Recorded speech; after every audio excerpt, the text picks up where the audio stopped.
L'immunité de l'ancien Premier ministre de la République démocratique du Congo, Augustin Matata Ponyo, a été levée. La décision a été approuvée le 5 juillet 2021 par le Sénat congolais. Une procédure qui ouvre la voie à des poursuites judiciaires pour détournement de fonds contre l'ex-chef du gouvernement de la RDC.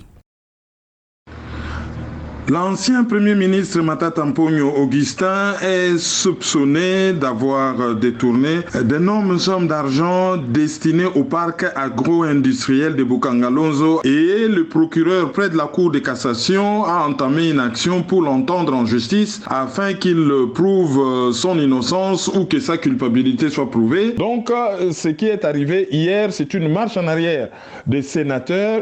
La résistance du Sénat face aux diverses requêtes du parquet a été de courte durée. De plus, le président Félix Tshisekedi a par 2 fois, au cours des récentes semaines, appelé la Chambre haute du Parlement à faciliter le travail de la justice.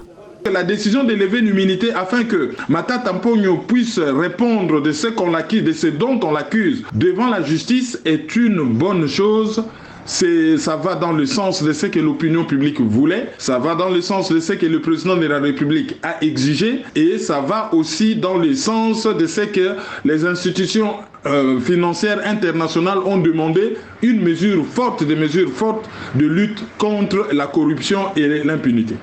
La justice congolaise soupçonne Augustin Matata Ponyo d'avoir décaissé plus de 110 millions de dollars en 1996 pour le dédommagement de 300 propriétaires fictifs de biens zaïrianisés. À l'époque, Augustin Matata Ponyo occupait le poste de ministre des Finances.